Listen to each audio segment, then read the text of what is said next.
안녕하세요. 팡팡과 그리의 그리입니다. 오늘은 조금 자극적인 제목을 달아봤는데요.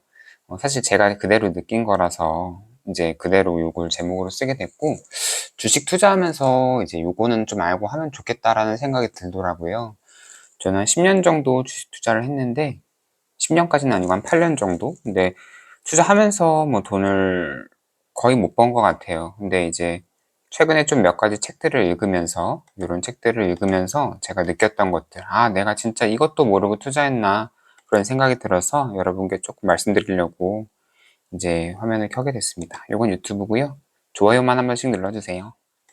첫 번째 제가 읽었던 책은 강왕국님의 거인의 포트폴리오인데요. 사실 이것만 보면은 이제 뭐 그냥 거인의 어깨 위에 서서 이제 멀리 본다 요런 거 같은 항상 흔히 나오는 그런 명언인가 생각이 드는데, 이 포트폴리오잖아요. 그래서 이거는 이제 퀀트 투자에 관한 입문서입니다. 퀀트 투자는 일정 비율로 이제 정해놓고, 예를 들면은 주식 70%, 뭐 채권 30% 이렇게 일정 비율을 정해놓고 나서 그 비율을 계속 유지하면서 이제 투자하는 거고, 한 1년마다 한 번씩 리밸런싱 해서 뭐 주식이 75%가 되고 채권이 25%로 비율이 변했다고 하면 1년 뒤에 한 번 더 주식을 팔고 채권을 사가지고 이제 비율을 맞춰주는 투자로, 시간이 굉장히 좀 적게 들죠. 신경도 안 쓰이고 한번 비율만 정해 놓으면 수동적으로 할 수 있는 투자입니다. 꽤 지금까지도 뭐 성과도 괜찮았다고 하고, 리뷰 한번 볼까요? 잃지 않는 투자, 뭐 손실을 최소한으로 하고 뭐 시간을 굉장히 적게 쓸 수 있어서 뭐 조금 더 그 시간을 개인 시간이나 가족과 함께 보내는 시간을 보낼 수 있다, 그런 장점이 있고, 요게 사실 저는 이제 제일 처음 읽었는데 퀀트 투자에 대해서는 저는 전혀 몰랐어요. 몰랐는데 이걸 읽고 아, 이것도 괜찮겠다. 왜냐면은 최근에 뭐 테슬라가 좀 많이 떨어지면서 스트레스도 많이 받는 분들도 계실 거고 한데, 좀 연말 되니까 가족들하고 그런 시간을 보내는 게 인생에서 좀 차라리 낫지 않나라는 생각이 들어서, 저도 개별주 투자보다는 조금 이 퀀트 투자나 이 포트폴리오 분산 투자를 좀 해볼까라고 완전히 좀 생각을 바꾸고 있고요. 두 번째로는 이제 요 책. 요것도 이제 김동준님, 김단태님은 많이 유튜버 보시는 분들은 들어보셨을 거예요. 김단태님의 절대 수익 투자 법칙이라는 책인데, 여기 제목에 나와요. 제목이 아니고 설명에 올웨더와 함께라면 투자, 잊고 살아도 된다. 이게 딱 올웨더 투자를 설명하는 그 한 문장일 것 같은데요. 올웨더라고 하면 올웨더 포트폴리오를 얘기하고, 그 레이 달리오의 그 브리지워터 투자사에서 만든 개발한 그런 포트폴리오죠. 예를 들면 검색을 한번 해볼까요? 올웨더 포트폴리오 검색을 해보면은 이제 뭐 여러 가지 나옵니다. 뭐 경기 호황 불황, 비율을 한번 이미지로 대략 찾아보면, 예를 들면 올웨더 포트폴리오 여기 있네요. 이제 보면은 뭐 주식이 30%, 장기채가 뭐 한 40%, 그다음에 중기채가 15%, 골드가 7.5, 그다음에 원자재가 7.5. 이게 올웨더 포트폴리오의 가장 기본적인 형태고요. 뭐 요럴 때 이제 주식이 뭐 경제 성장이 좋고 시장 기대가 좋아질 것 같다면 주식이 제일 많이 오르고 기업체가 오를 거고, 만약에 시장 기대에서 뭐 경제 성장이 안 좋을 것 같다고 하면 국채가 좋겠고, 물가가 만약에 떨어질 것 같다 하면은 이제 뭐 이런 식으로 뭐 국채나 주식이 좋고, 이런 식으로 해서 모든 올 웨더에, 모든 날씨에 다 적절하게 분산이 되어 있다, 이런 포트폴리오죠. 그래서 이것도 일단 이렇게 비중을, 예를 들어서 올해 만약에 투자를 한다고 하면 지금 사는 거예요. 12월 말에 주식 30, 채권 40, 55 이렇게 7.5, 7.5를 사놓고, 그럼 내년 말이 되면은 여기 변화가 있겠죠. 주식이 많이 올랐다고 하면 주식 비중이 40이 되어 있고, 뭐 채권 비중이 55에서 45로 떨어졌다고 하면 주식의 10%를 사서 채권을 팔아서 채권을 사는 그런 건데, 그게 자연적으로 리밸런싱이 되면서 이 주식이 올라서 40%가 되겠죠. 오른 거를 팔고 떨어진 걸 산다. 그런 개념으로 접근해서 신경도 덜 쓰고, 그 다음에 오른 걸 팔고 떨어진 걸 산다는 그런 좀 개인의 어떻게 보면은 인지와는 반대되는, 보통 이제 떨어진 걸 팔고 오른 걸 계속 갖고 싶잖아요. 그거를 막아주는 그런 포트폴리오 투자 방법이라고 생각됩니다. 그래서 뭐 미국 포트폴리오 구성은 이렇게 굉장히 많아요. 하려고 하면 뭐 강왕국님 유튜브도 있고, 책을 읽는 게 저는 사실 제일 좋다고 생각을 하고요. 아무래도 뭐 책은 뭐 아무리 길어봤자 한 일주일이면 다 읽는데, 그 안에 이제 저자의 모든 그런 핵심이 쏙쏙 다 들어가 있기 때문에 천천히 쓰기도 하고요, 책은. 그래서 뭐 비율은 40%니까 VT를 사면 된다. 원자재는 5%, DBC를 사면 되고, 채권은 뭐 IEF, TLT를 25%, 물가채. 요거는 이제 올웨더 포트폴리오는 사실 4계절 포트폴리오랑 올웨더랑 좀 구분이 되는데 조금 달라요. 올웨더는 모든 4계절이고 4계절 차이. 여기 있네요. 보면 요건 타이어네. 포트폴. 올 시즌이랑 올웨더가 좀 다르네요. 조금 다른데 요건 아마 찾아보시면 많이 나올 거예요. 뭐 필요하면 제가 나중에 영상을 다시 만들거나 하겠습니다. 조금 차이가 있다는 거. 제가 알기로 이제 올웨더 같은 경우, 4계절 같은 경우는 조금 더 이렇게 단순화되어 있어서 아까 올웨더가 이렇게 나와 있긴 했지만 요건 아마 제가 알기로는 다른 책에서는 이게 4계절로 소개되어 있어요. 다음 책으로 넘어가면은 이제 그 거인의 포트폴리오, 네, 거인의 포트폴리오에 이게 4계절 포트폴리오로 소개가 되어 있고, 목차를 보시면 정말 많은 이제 포트폴리오를 소개하고 있는데요. 거인의 포트폴리오에서 이제 뭐 영구 포트폴리오라는 것도 소개하고 있고, 4계절 포트폴리오도 있고, 올웨더 포트폴리오도 있고, 이 4계절 포트폴리오의 약점을 보강해서 올웨더 포트폴리오를 제시한다. 그리고 여기 뭐 마켓 타이밍 얘기도 있는데 요건 읽어보시면 알게 되실 것 같고, 저는 그래서 이 거인의 포트폴리오라는 책을 읽고 다음에 절대 수익 투자 법칙을 읽었고요. 그 다음에 이제 현명한 자산 배분 투자자를 읽고 있는데요. 이 책을 읽으면서 제가 앞서 말씀드린 나는 진짜 이것도 모르고 투자를 했구나, 그런 조금 생각이 들게 했던 책입니다. 저는 3분의 1 정도 읽었고 요 정도, 절반 정도 읽었네요. 이 정도까지 읽었는데도 정말 많은 거를 배우고 있어요. 그래서 제가 배웠던 거를 짧게 말씀드리려고 하는데, 요약하자면 요 그래프 하나입니다. 요 스톡 본더 알로케이션 리턴 스탠다드 데비에이션이라고 검색을 하면 요런 그래프들이 나오거든요. 근데 보통 주식을 투자한다고 하면 어떤 걸 고민하세요? 저는 만약에 누군가 이제 저한테 주식 어떻게 투자해야 돼? 라고 하면 저는 이렇게 탑다운 방식이 있고 뭐 바텀업 방식이 있어서 뭐 경기를 분석해서 지금 반도체 호황 사이클이다 이러면 삼성전자든 인텔이든 이런 데를 사는 게 좋다라고 얘기를 할 수도 있고, 바텀업이라고 하면 네가 피터 린치 책을 하나 읽어봐라. 피터 린치의 대표작 뭐 월가의 영웅 읽어보면 진짜 잘 나와 있다. 월가의 영웅 검색하면은 한 문장으로 이거죠. 실생활에서 뭐 네가 잘 사용하는 거, 예를 들면 뭐 피터 린치가 이런 예를 제시하죠. 본인의 아내가 어디 쇼핑몰 마트에 가서 그 어떤 스타킹이 진짜 좋다, 레그였나요? 아무튼 스타킹이 진짜 좋다, 이 얘기를 듣고 그 주식을 보니까 괜찮아서 샀는데 많은 수익을 얻었다. 저는 월가의 영웅 보고 나서 스타벅스 투자를 해서 꽤 수익도 보기도 했었고, 지금은 다 팔았지만요. 근데 그래서 월가의 영웅을 읽어봐라. 이 책 읽어보고 나서 네가 실생활에서 괜찮은 접하는 주식, 맥도날드, 나이키, 스타벅스부터 시작하면 좋을 것 같다. 이렇게 보통 얘기를 하는데, 이건 굉장히 어떻게 보면은 진짜로 주식을 투자하는 방법이잖아요. 근데 저도 지금까지 8년 정도 주식 투자를 하면서 그렇게 생각했었고, 근데 이번에 이 책을 읽으면서 진짜 많이 배웠어요. 자산 배분. 이것도 이제 어떻게 보면 퀀트 투자의 기본서인데요. 이 책에서 이런 얘기가 나옵니다.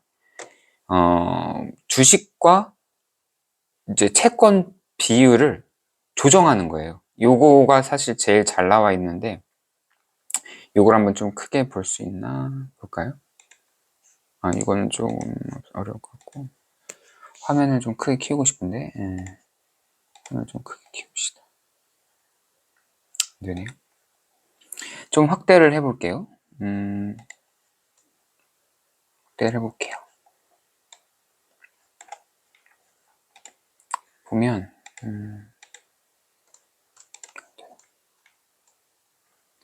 결론부터 말씀드리면 이제 여기는 아니다. 그냥 읽어봅시다. 이게 딱 나오네요. 보시면 이제 이쪽은 수익률이에요. 그래서 1년 동안의 평균 수익률 1970년도부터 2019년도 요거는 아메리트레이드라는 사이트에서 제공한 PDF고요. 수익률을 보시면 이제 8%, 9% 연평균 수익률이죠. 당연히. 그리고 여기는 이제 표준 편차 얼마나 왔다 갔다 하냐. 예를 들어서 연평균 수익률이 5%라고 하는 어떤 투자 방법이 있다고 생각해 봅시다. 근데 그러면 5% 예금도 있겠고 평균 5% 주는 채권도 있겠고 평균 5% 주는 주식도 있겠죠. 그렇다면은 세 개의 투자가 똑같은 걸까요? 10년 내가 어떤 투자를 했어. 근데 10년 뒤에 계산해 보니까 평균 수익률이 5%였어. 근데 그 투자가 다 똑같지는 않겠죠. 근데 움직임이 있을 거라는 거예요. 결국 예금이라는 거는 움직임이 전혀 없죠. 5%, 5%. 매년 5%가 찍히는 거죠. 근데 채권 같은 경우는 어느 해에는 사실 이제 5% 찍히지만 채권 같은 경우는 채권 가격 자체가 움직이기 때문에 어느 해에는 금리가 막 올라가면 채권 가격은 반대로 떨어지니까 마이너스 1% 났다가 그 다음에 금리가 떨어지면서 플러스 10% 났다가 마이너스 2, 3%, 7%, 9%, 2% 왔다 갔다 하면서 평균 5%를 형성했을 거고 주식은 채권보다 훨씬 움직임이 크겠죠. 그래서 마이너스 20% 났다가 그 다음에 호황기가 오면서 플러스 13%, 플러스 20% 찍었다가 7%도 찍었다가 마이너스 13% 찍었다가 왔다 갔다 한다는 거예요. 그 움직임을 요 표준 편차 움직임으로 표현한 겁니다. 그래서 10, 11, 12 요 정도라고 생각하시면 될 것 같은데요. 요거는 100% 채권에 투자했을 때고 요거는 100% 주식에 투자했을 때입니다. 당연히 주식이 수익이 당연히 높겠죠. 수익이 12% 정도 된다. 1970년도부터 2019년 50년 정도로 보니까 보통 주식 투자는 연평균 12%를 주었다. 근데 움직임도 한 17 정도로 컸죠. 채권 같은 경우는 연평균 9%의 수익률을 주었고 12 정도 움직이니까 요것만 보통 요거랑 요걸 비교해 본다 하면 채권보다 주식이 수익률도 높고 움직임도 크다라고 생각할 수 있겠죠. 요건 지금까지 우리가 알던 거예요. 근데 일반적으로 주식 투자를 생각할 때 어떤 종목에 투자할지 아니면 바텀업으로 할지 탑다운으로 할지 어떤 분야에 투자할지 레버리지 뭐 2배 레버리지를 살지 뭐 3배 레버리지를 살지 인버스를 살지 이런 걸 고민하지 사실 자산 배분을 어떻게 할지를 저는 올해까지 단 한 번도 생각해 보지 못했어요. 근데 이번에 우연히 퀀트 투자 책들을 읽으면서 그리고 또 블로그 글에서 정확한 수치는 기억이 나지 않지만 이제 만약에 그 수익이 100이라고 한다면 수익의 어떤 투자 수익의 100을 투자 수익에 대한 그런 비율, 기여 비율을 100이라고 하면 95 정도가 자산 배분이라는 거예요. 그걸 보고 사실 믿음이 가질 않았는데 이걸 이번에 책을 읽어보니까 좀 알겠더라고요. 설명을 해볼게요. 이게 100% 주식 투자. 우리가 흔히 주식 투자 어떻게 해야 되라고 얘기하면 뭐 애플 사라, 삼성전자 사라라고 하는 게 요 칸 안에서만 고민을 하는 거예요. 그쵸? 주식을 뭐 테슬라를 사든 뭐 근데 여기서 20%의 채권을 섞어준다고 해봅시다. 80% 스톡, 20% 이제 채권. 그러면은 수익률은 12에서 한 11 정도로 1% 정도 떨어지는데 움직임은 왔다 갔다 위아래로 엄청 흔들리는 건 17에서 14 정도로 확 떨어진다는 거예요. 굉장히 효과가 좋은 거예요. 그러니까 운전할 때 안전벨트 안 하면 편할 수 있죠. 저 사실 안전벨트 하는 게 더 마음은 편하지만 몸도 그렇게 편하지 않지만 운전할 때 안전벨트를 안 한 거예요. 그럼 웅덩 왔다 갔다 하니까 이제 굉장히 편한데 위험한 건 굉장히 위험하잖아요. 근데 안전벨트를 하면 조금 불편해지면서 안전한 건 확 증가를 한다는 거죠. 여기서 만약에 뭐 조금 더 안전한 뭐 장치가 있다고 하면 뭐 예를 들면 목보호대를 착용하고 한다고 하면 굉장히 더 불편해지지만 뭐 예를 들면 그런 거예요. 그래서 100% 주식 투자에서 80%를 줄이고 20%만 채권에 투자하면 수익률은 1%만 떨어지지만 안전, 그 움직이는, 위아래로 흔들리는 정도는 굉장히 줄어듭니다. 반대로 생각해보죠. 일단은 채권 100%에서 시작해볼게요. 분명히 채권만 투자하시는 분들도 있을 거예요. 주식이 너무 왔다 갔다 하니까. 확실히 100% 주식 투자하는 것보다 100% 채권하는 게 수익률은 낮지만 움직임이 적어요. 위아래로만. 주식이 마이너스 30% 떨어질 때 채권은 마이너스 10% 정도만 떨어질 수 있다는 거죠. 굉장히 마음이 안정되잖아요. 근데 여기서 만약에 3분의 1을 주식으로 하고 3분의 2를 채권으로 해서 3분의 1을 팔아서 주식을 사면 수익률도 올라가고 움직임도 떨어져요. 그러니까 100% 채권 투자보다 장기 투자예요. 근데 이건 무조건 당연히 1년, 1, 2년 해서는 알 수가 없죠. 근데 장기 투자를 했을 때는 안 섞는 건 바보인 거예요. 수익률도 9에서 10으로 올라가고 움직임도 12에서 10으로 떨어지니까. 여기서 근데 요거를 하는 거는 선택이겠죠. 수익률은 올라가지만 움직임은 늘어나니까.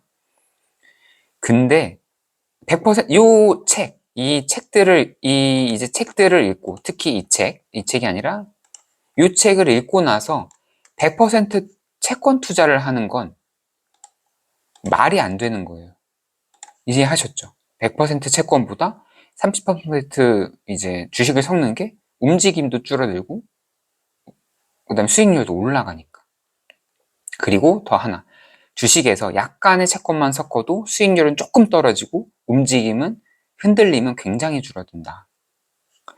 여기에서만 나오는 거일 수도 있으니까 다른 그래프를 좀 볼게요. 여기도 마찬가지. 100% 주식, 100% 채권에서 100% 채권에서 장기 투자를 할 때 20%만 주식을 섞어줘도 수익률도 오르고 흔들림도 줄어들어요. 100% 채권에서 주식에서 이 정도로만 이제 채권을 섞어줘도 수익률은 1%도 안 떨어지는데 움직임은 2, 3 정도가, 사실 1대1로 대응하는 건 아니지만 이것도 다 비슷한 거예요. 이건 40년을 했죠. 1970년도부터 2010년도까지 100% 주식을 하는 것보다 20% 채권을 섞으면 수익률은 1%도 안 떨어지는데 움직임은 이만큼 확 떨어진다는 거죠. 제가 배웠던 게 이거예요. 그래서 여러분들한테도 이 얘기를 좀 해드리고 싶었어요. 제가 8년 동안 항상 생각 못했던 거예요. 이런 사고의 전환을 못했기 때문에 이 영상을 보는 여러분이 계시다면 저보다는 조금 더 빠르게 이 영상을 통해서 이런 걸 좀 아셨으면 좋겠다라는 마음으로 영상을 찍게 됐고요. 다 비슷한 거예요. 요거는 사실 뭐 한두 명이 한 게 아니고 정말 여러 연구들에서 이런 결과들 100% 주식보다 30% 채권을 섞을 때 수익률은 1% 정도 조금 덜 떨어지지만 이 움직임의 표준 편차는 확 떨어진다는 거죠. 그래서 저는 지금 이제 100% 주식 투자를 하고 있는데요. 그래서 고민입니다. 그래서 조금 더 이제 그 채권을 조금 섞어볼까 하고 있어요. 지금 이제 잠깐 저의 그 포트폴리오를 공개하자면, 그래서 이제 제 포트폴리오를 이제 한번 가져와 봤는데요. 이제 애플이 한 이 정도 보니까 한 5.5주 정도 되고, 그 다음에 TQQQ 233주, 테슬라가 한 20주 정도 있고, 솝슬도 60주. 요건 다 이제 마이크로소프트가 뭐 1주도 없는데, 저는 지금 이제 주식 100%거든요. 그러니까 요거를 채권을 조금 더 섞어주려고 해요. 그리고 요건 이제 배율이라 가지고 실제로 영향을 주는 거니까, 요거는 이제 QQQ의 3배에 움직이는 그런 레버리지 상품이죠. 그래서 총 주식으로 움직이는 달러 자체는 지금 한 17,000달러 정도 되고요. 그러니까 요걸 채권을 제가 지금 아직 하나도 없는데, 요 샤이 SHY는 미국 단기채고요. 요거는 7년에서 10년짜리 중기채, 요건 20년 이상의 미국 장기채 ETF고요. 만약에 제가 여기서 뭐 한 전기채 정도를 한 20주 산다라고 하면은 그러네요. 딱 이제 9대1 정도가 되네요. 9대1 정도가 되고 40주 정도를 사면 8대2 정도의 움직임이 되는 거죠. 그래서 한 400만 원 조금 넘게 더 사면은 이제 4대1 정도로 맞출 수 있는데, 그래서 지금 고민 중입니다. 근데 지금 주식이 좀 많이 올라서 수익을 보고 있는 상태라고 하면 주식을 좀 팔아가지고 예를 들어서 뭐 요거를 한 200주로 줄이고 그러면은 한 얼마 정도 될까요? 200주로 줄이면 한 2000달러 정도 줄이니까 요거를 한 뭐 한 30주 사고 이런 식으로 하면 좋을 것 같은데 지금 주식이 많이 떨어진 상태여가지고 요거를 팔고 가면은 조금 손해일 것 같고 채권을 그냥 조금 더 이제 사는 식으로 해가지고 만들어 봐야 될 것 같아요. 그래서 저는 일단은 보면은 이제 뭐 장기채, 중기채에 대한 얘기도 요 현명한 자산 배분 투자자에 나오거든요. 근데 거기서 이제 비교를 해보니까 이제 중기채가 조금 더 그 좋다라고 되어 있어서 저는 주로 이 중기채로 조금 접근을 해서 중기채로 모아갈 생각입니다. 중기채로 한 40주 정도 사면 될 것 같네요. 근데 지금 바로 사실 제가 현금을 땡기기가 좀 어려워서 천천히 한 주, 뭐 두 주 이런 식으로 모아가야 될 것 같아요. 그래서 제가 오늘 뭐 여러분께 드리고 싶었던 얘기는 결국 이 그림 하나예요. 요거.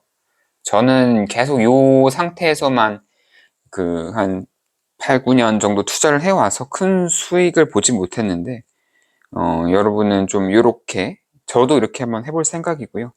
수익률은 조금 낮아지지만 요 움직임은 지금 MDD가 그 맥시멈 드래그다운 네, 최대 하락이 거의 한 4, 50% 이상 저는 맞고 있어서 특히 TQQQ를 많이 들고 있어서 많이 손해를 보고 있는데 만약 이번에 채권을 가지고 있었고 채권이 만약에 뭐 40주 정도 있었다. 근데 요거를 채권은 사실 거의 잘 안 움직이잖아요. IF의 지금 주가가 뭐 거의 안 움직이죠. 뭐 조금 떨어져도 뭐 104에서 96달러 됐다. 저희 뭐 이 정도는 아무것도 아니잖아요. 지금 TQQQ 하시는 분들은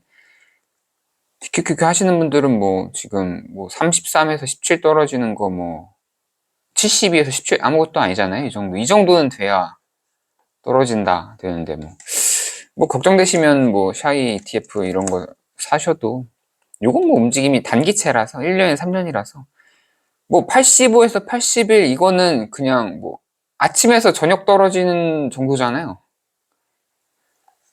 TLT는 조금 더 이제 높겠죠, 움직임이. 최근에 금리가 많이 올라가지고 150에서 한 102 정도 되네요.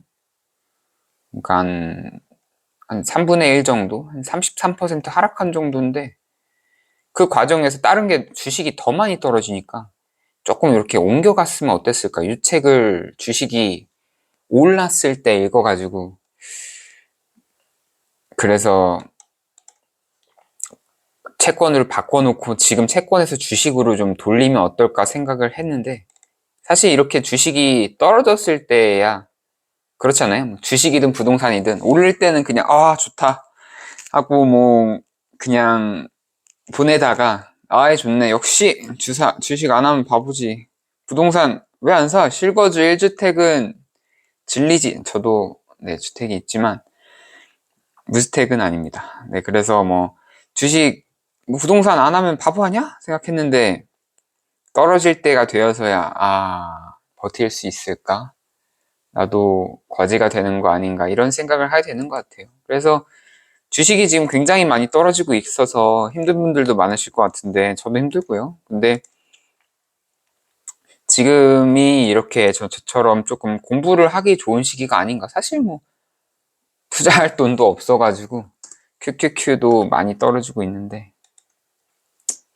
네 여러분들도 좀 지금 시기에 많이 힘드시겠지만 책 많이 읽으시면서 저처럼 좀 새로운 변화를 찾아가는 시기가 되셨으면 좋겠습니다. 네, 오늘도 귀한 시간 내주셔서 시청해 주셔서 감사합니다.